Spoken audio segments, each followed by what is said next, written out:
Backstage, Sydney Soundwave 2014 with Myles and Mark from Alter Bridge. Hello, boys. What's happening? Howdy.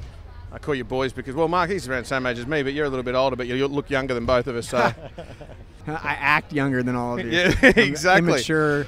Good to see you back in the country. It's good to be back. Yeah. It's really good to be back. People are probably like, oh, they're back again. Oh, no. But it's great because this is such a, I don't know, there's something about rock fans in this part of the world. They exist. It's wonderful for us. Yeah.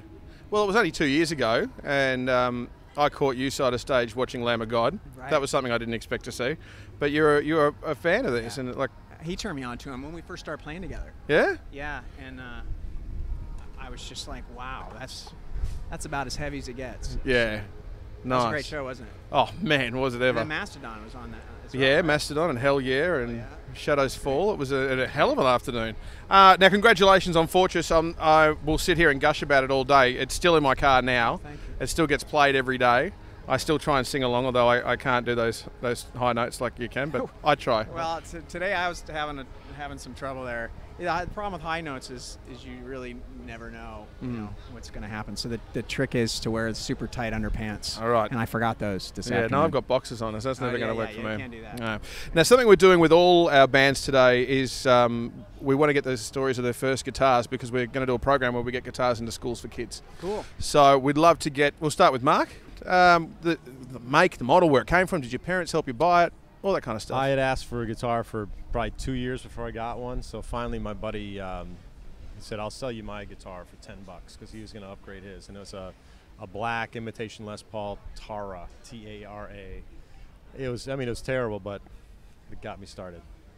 And so, where was the love affair with music? Where did that come from? Was it a family-driven thing, or was it just watching videos? Or no, it was little things like watching Back to the Future and watching Michael J. Fox, kill it doing the solo, the Chuck Berry solo, yeah. And then watching Crossroads, where you got Steve Vai and Ralph Macchio cutting heads. Yeah, because Ralph Macchio, he's got some chops, hasn't he? Yeah, he does. And then it just. Hearing songs on the radio when it would break down to just the guitar, like in Boston songs or even the Jay Giles band. I remember I bought "Love Stinks" by Jay Giles because it had the big guitar riff, with, unaccompanied riff, and I was just really drawn to it. Nice. What about you, Myles? My very first guitar was an Ibanez DT250, and it was one of those kind of crazy 80s looking guitars, and I saw it in the music store, and I remember thinking I'm really got to have that guitar. So I cleaned horse manure for 9 months, $1 a stall. I got $1. It would take about an hour to clean a stall. Horse, it did not smell good. So every time I think of that guitar, I can still smell that smell. But finally, spring came and I saved up enough money for it, went down to the music store. And that was probably one of the best moments of my life. Was getting that guitar and bringing it home, opening it up in my room. And from that point on, my parents, my family, they never saw me. I stayed in that room and played. My grades went just, I was so into it. I got bit by the bug. Talk us through the songs. We've been playing Addicted to Pain quite a bit. I've been playing Bleed It Dry on Distortion a lot. It's one of my favorites. Cool. So talk us through some of those tracks, like Addicted to Pain. Well, that song started with just kind of a guitar riff, and then we pieced it together from there. And that song, I think the most valuable part of that song for us as a band was we knew that we had a song that was short and sweet, could be a radio single, so the rest of the record we just wanted to get as experimental as possible and try new things and not have to worry about marketing this band anymore. We wanted to just flex our artistic muscles and create more dynamics and do things we hadn't done in the past.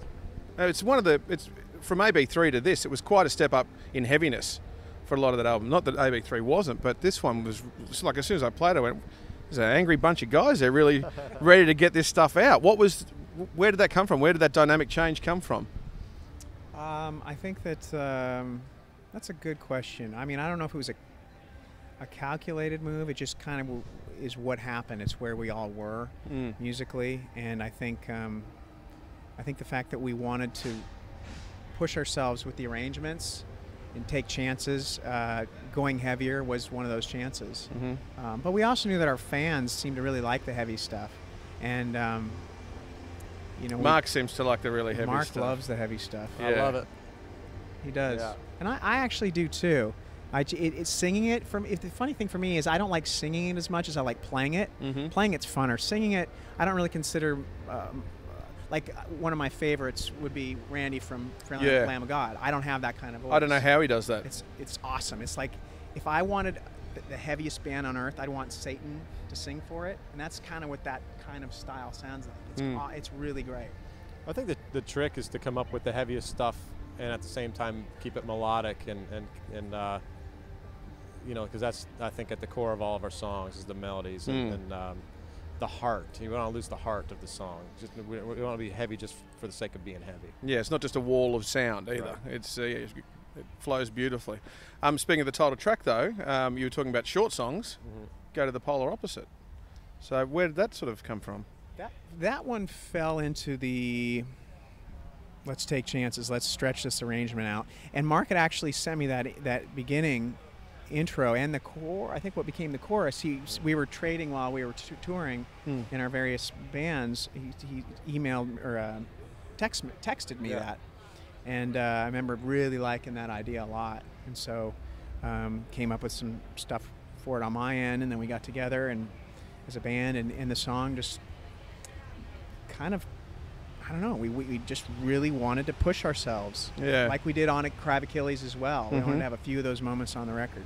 Yeah, it's nice. So how does it work with, you guys are very busy. Mark, you had an excellent solo album that came out, and Myles, you were always busy with everyone. So how does it all kind of come together when you have these ideas? Is it just text messages? Is it sending files to each other, or do you designate time now to Alter Bridge where you are together to write and stuff? Yeah, we kind of have to be together to do it.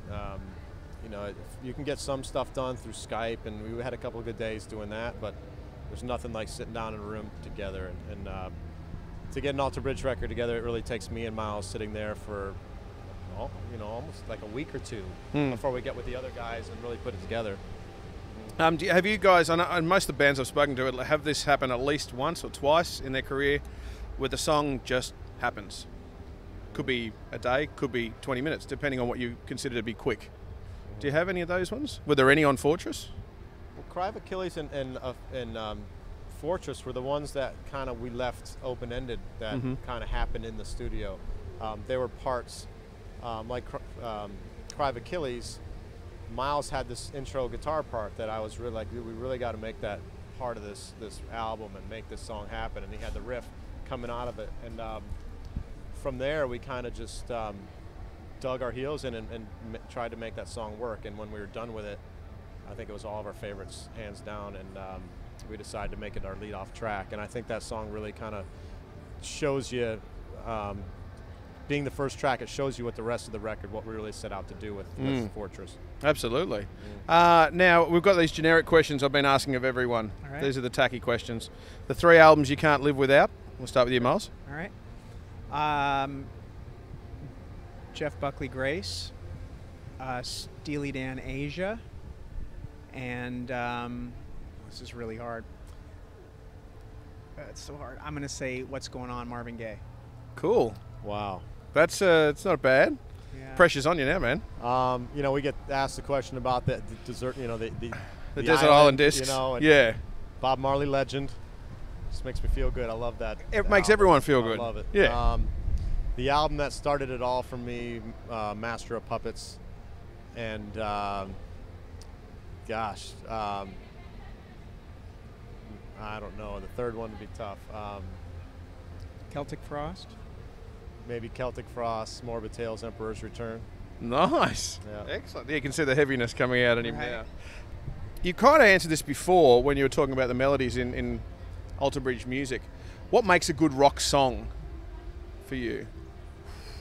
Whoa, that's being emotive and being, for us, I think the further we go with Alter Bridge, we like to get that heavy sound, but keep it emotional, keep it emotive, keep it melodic, and move people and make them, I saw you I was watching you side of stage. You make those faces quite a bit. Make those faces. You do, mate. I don't do it on purpose. Normally with a radio interview, you can't convey that. You go, you want that song just to, and you can't do that in radio. Right, but now we're filming this one, so you can feel free to make faces. Yeah. What about you, Myles? The same sort of thing? Yeah. It's about that emotion. I think that that's the hard thing about it, is you want to channel this emotion through you into the listener, and it's a very interesting chase sometimes, because sometimes you really are feeling something, you're going for it, and you listen back to it and you go, that's not really working, right, for whatever reason. Yeah. So the planets kind of have to be in line. That's what makes it fun. Yeah. You know, 'cause you can't win every time, but when you do, it's such a You make that face. great, Yeah. it's a great feeling. That's what keeps us chasing it down all these years. Is that the same with lyrics? Myles, you pretty much you'd have to write from a personal space, otherwise what you're singing would just be rubbish, really, and you Yeah. wouldn't be able to convey that passion, would you? I think it helps to have experienced it to some degree, or to see somebody that you know through experiencing it, and or you know what, I'm because there's a finite amount of your own situations to write about. I've learned to extract from film and books more than I did 20 years ago. But that's kind of hard to be a storyteller. I'm certainly no Bruce Springsteen, but because it used to be very autobiographical, and then after a while, it's like, how many times can you write about the same thing over and over? So that's kind of challenging. You've got to almost come up with a fictional protagonist that can be the basis for all your things. Right. But then people will go, "Is it really happened to you?" And then you're going to be stuck in interviews going, "No, it's not me. Don't take it so literally all the time." Greatest guitar god of all time? Stevie Ray Vaughan. Oh, that was quick. I didn't think that was going to come. You know what? I've never said this before. I'm going to say Robert Johnson, because it all kind of goes back to him for so many of the guys that we would say are our influences. Without him, you know, he couldn't tap. True.